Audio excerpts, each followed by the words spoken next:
नमस्कार, मैं हूं शम्स ताहिर खान और आप देख रहे हैं वारदात। कमाल है यूपी पुलिस भी और प्रशासन भी। जब सुरक्षा देने की बारी थी तब पुलिस गायब थी, एक मासूम लड़की की हिफाजत नहीं कर पाई। और जब इस जुल्म के खिलाफ और इस नाइंसाफी के खिलाफ आवाज उठाने की बारी है तब वही यूपी पुलिस, वही प्रशासन इस आवाज को दबाने की कोशिश कर रही है। फिलहाल हाथरस के उस पूरे गांव को छावनी में तब्दील कर दिया गया है जहां हाथरस की निर्भया के साथ गैंगरेप हुआ था। आखिर समझ में नहीं आता कि यूपी पुलिस और प्रशासन छुपाना क्या चाहती है। हमारे जैसे लोगों के कारण रेप होते हैं। तुम्हारे जैसे लोग मीडिया वाले मैं आपको बता दूं, आज अभी आधे चले गए, कल सुबह तक आधे और निकल गए। लड़की अगर कोरोना से मर जाती तो मुआवजा मिल जाता। ये सब धमकियाँ मिल रही हैं, पापा को धमकाया जा रहा है। ये बोल रहे हैं कि केस मतलब रफा दफा हो जाएगा, सब केस रफा दफा हो जाएगा। ये मेरे साथ जितनी बदतमीजी हो सकती थी ये सब इन्होंने की है ऑफ कैमरा। लगातार ये मुझे धमकी देते रहे, यहाँ पर घेर कर ये मुझे धमकी देते रहे, पूरे पुलिस वालों के साथ ये मुझे। अब बताइए किसको बेहोश हुए थे वो? ताऊ को मारा। कल ताऊ जी बेहोश हुए थे क्या? हाँ ताऊ बेहोश हो। ये है हाथरस का बुलगड़ी गांव। इस गांव में न तो कोई सरकारी खजाना है, न चुनाव के बाद गिनती के लिए रखे गए ईवीएम और न ही कोई न्यूक्लियर प्लांट। लेकिन फिर भी इस गांव की सुरक्षा ऐसी है कि बाहर वालों की तो छोड़िए, खुद इस गांव के लोगों के लिए भी खुली हवा में सांस लेना मुश्किल हो गया। और ये सब कुछ हुआ है पिछले 2 से 3 दिनों के दरमियान।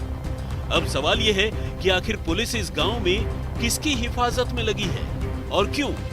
तो आइए आपको इस सवाल के पीछे की कहानी से वाकिफ कराते हैं। जी हां, ये वही गांव है जहां कुछ दरिंदों ने एक लड़की को अकेला पाकर उसके साथ ज्यादती की और करीब 15 दिनों तक जिंदगी और मौत से जूझने के बाद जिस लड़की की मौत हो गई। लेकिन लड़की की मौत क्या हुई, हाथरस पुलिस प्रशासन का रवैया एकदम से बदल गया। और इस बदलाव में सबसे खास बात ये रही कि वो किसी भी हालत में मीडिया को इस मामले की कवरेज से रोकने की कोशिश करने लगा। फिर चाहे वो पीड़ित परिवार हो, उनके रिश्तेदार या फिर बुलगड़ी गांव के दूसरे बाशिंदे, प्रशासन ने मीडिया को उनसे दूर रखने के लिए सारी हदें पार कर दी। और इस कोशिश में उसने पूरी शासन व्यवस्था का सिर शर्म से नीचा कर दिया।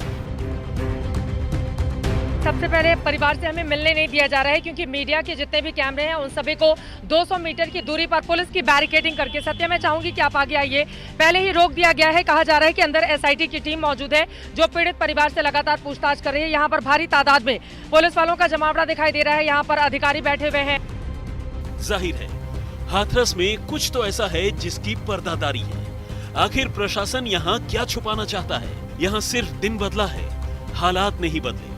गुरुवार को भारी पुलिस बल लगाकर जहां मीडिया को पीड़ित परिवार से मिलने से रोका गया, वहीं शुक्रवार को आज तक संवाददाता चित्रा त्रिपाठी को सीधे तौर पर धमकाने की कोशिश की गई। मैं यहाँ पर बैठकर वेट कर रही थी, हमारे कैमरा पर्सन आए, वहां पर पुलिस जाने की इजाजत नहीं दे रही है, तो कम से कम लोकेशन के क्लोज में आकर हम बता सके कि आखिर पूरे मामले की सच्चाई है क्या, क्योंकि वो तस्वीर देश के सामने आनी चाहिए। पुलिस प्रशासन मामले से पल्ला झाड़ रहा है, ये चीजें पता चलनी चाहिए लोगों को। और यहाँ पर पीड़ित परिवार के साथ ये क्या कर रहे होंगे जब ये पत्रकार को धमकी देते हैं? आपने मुझे धमकी कैसे दी, आप बताइए? आपने मुझे क्यों कहा कि आप मेरा काम नहीं करने देंगे? आपने क्यों गलत बयानी की और झूठ बोला लगातार? गांव का माहौल पुलिस प्रशासन ने क्या बना डाला है, इस मासूम की बात सुनकर ही आपको समझ में आ जाएगा। पीड़ित परिवार का ये बच्चा छुपते छुपाते अपना और अपने घर वालों का दर्द बताने के लिए मीडिया के बीच पहुंचा है। उसका आरोप है कि पुलिस ने परिवार के लोगों का मोबाइल फोन जब्त कर लिया और उनसे मारपीट भी की है। सवाल ये है कि आखिर पुलिस पीड़ित परिवार को ही दबाने पर क्यों तुली है? वो हमको किसी को लेकर नहीं दे रहे बाहर। फोन भी ले लिया आप लोगों से? फोन भी ले लिया है। ये बोला था कि उनको बुला लाओ और हम उनसे बात करना चाहते हैं। आप यहाँ कैसे पहुँचे हो? कैसे आने दिया? खेतों में के आए हैं। छुपके नहीं। पुलिस डीएम साहब धमकी दे रहे हैं, वहाँ पे उनको धमकी दे रहे हैं। डीएम साहब क्या कह रहे हैं? उनकी छाती पे लात मारा से उनके दर्द हो रहा है। किसको छाती पे लात मारा? उनके किसने? डीएम साहब ने मारा। किसको? बेहोश हुए थे वो? ताऊ को मारा? कल ताऊ जी बेहोश हुए थे क्या? हाँ ताऊ बेहोश हुए। बेटियों की हिफाजत करने में नाकाम पुलिस और प्रशासन की ये हालत है कि उसने यहाँ अब आम नागरिकों को ही टारगेट करना शुरू कर दिया है। एक और वीडियो देखिए। पुलिस यहाँ किसी को खदेड़ती हुई कैमरे में कैद हो गई। मीडिया ने सवाल किया तो बगले झांकने लगी। क्या बोलने आए थे आप? किस पे चिल्ला रहे थे आप? किस पे चिल्ला रहे थे आप? किस पे चिल्ला रहे हैं? किस पे चिल्ला रहे हैं? चिल्ला रहे थे आप? नहीं, किस पे चिल्ला रहे हैं? बताइए किस पे चिल्ला रहे हैं आप? कौन है? कौन पे चिल्ला रहे थे? क्यों चिल्ला रहे थे? क्यों बालक पे क्यों चिल्ला रहे थे? आप उनको चिल्ला क्यों रहे थे? पुलिस ने ऐसा ही कुछ गुरुवार को भी किया, जब एसआईटी जांच के लिए हाथरस पहुंची थी और मीडिया वालों को गांव के अंदर जाने से रोक दिया गया। दरअसल मंगलवार की रात जिस तरह से पुलिस ने आनन फानन में पीड़िता का शव जलाने की हरकत की, मीडिया ने दुनिया के सामने उसकी पोल खोल दी और बस उसी समय से पुलिस और प्रशासन ने मीडिया को टारगेट करना शुरू कर दिया। उस रात क्या हुआ था, जरा ये भी देखिए। आज तक संवाददाता के सवाल पर पुलिस अधिकारी का रवैया वाकई शर्मनाक था। आपने मुझे बोला कि नहीं बॉडी नहीं है, क्या है सर, बॉडी है कि नहीं है? मेरी ड्यूटी यहाँ पर है आप लोगों को इस बताने के लिए कि आप लोग आगे ना बढ़े। बस मैं यहाँ आगे नहीं बढ़ रही हूँ, आप मुझे बता दीजिए क्या चल रहा है? आप इस बारे में डीएम साहब से पूछना आई है। डीएम साहब से आपकी बात हुई है? डीएम साहब से बात हुई है आपकी? डीएम साहब से बात हुई है आपकी? डीएम साहब से बात हुई है आपकी? डीएम साहब से बात हुई है आपकी? सर ये क्या चल रहा है? डीएम साहब से बात हुई है आपकी? कितनी डीएम साहब से बात हुई है आपकी? नहीं, बात नहीं सही है। सब लोग जो ड्यूटी है मैडम वही बोलूंगा मैं। मेरी भी ड्यूटी है, क्या चल रहा है? ड्यूटी आपकी बात डीएम साहब से हो चुकी है। डीएम साहब से बात हो चुकी है आपकी। वो कहते हैं ना कि धुआं वही होता है जहां आग होती है। हाथरस के मामले में पुलिस प्रशासन का रवैया भी कुछ यही साबित करता है। यहाँ कुछ तो गलत है जो सरकार छिपाने की कोशिश कर रही है। हाथरस से चित्रा त्रिपाठी और तनुश्री पांडे के साथ राजेश सिंघल, आज तक।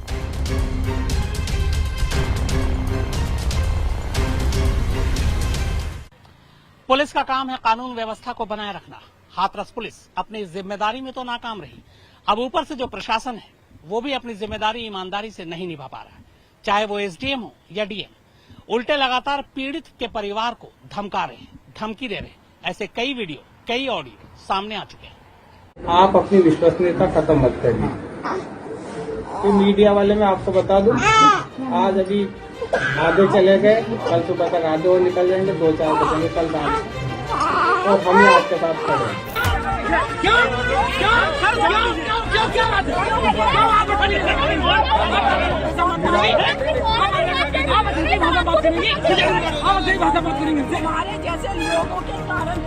हमारे जैसे लोगों के कारण ये हैं एडवोकेट सीमा कुशवाहा। सीमा दिल्ली में लॉ प्रैक्टिस करती हैं, यानी वकील हैं। लेकिन सिर्फ एक वकील होने से अलग सीमा की असली पहचान ये है कि वो निर्भया के घर वालों की वकील रही हैं। और न सिर्फ वकील रही हैं, बल्कि सीमा ने ही निर्भया के गुनहगारों को फांसी के फंदे तक भी पहुंचाया है।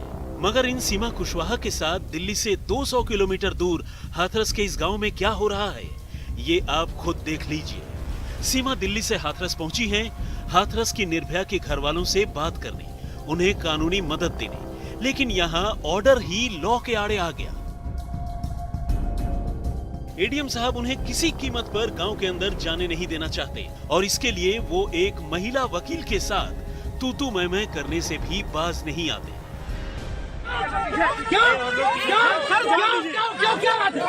हमारे जैसे लोगों के कारण रेप होते हैं। तुम्हारे जैसे लोग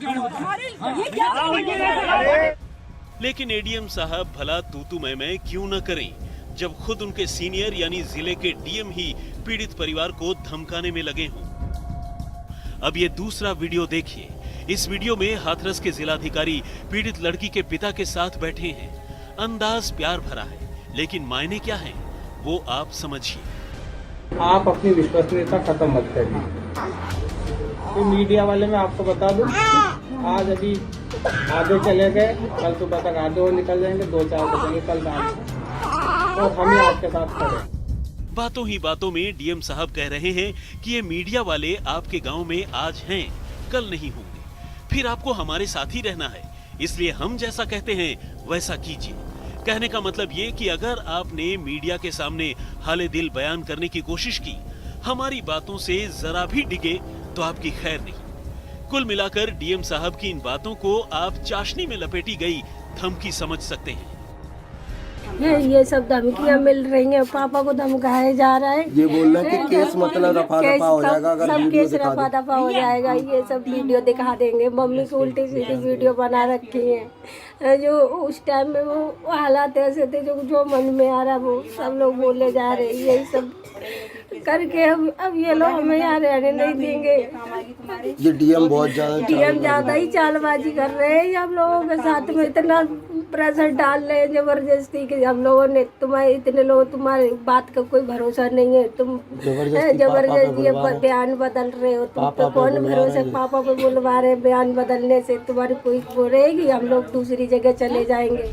अब धमकी देकर आए तो अंदर एहसास भी था, इसलिए जब आज तक ने डीएम प्रवीण कुमार से उनकी इस करतूत के बारे में पूछने की कोशिश की तो उन्होंने ऐसी चुप्पी साधी मानो सांप सूंघ गया हो।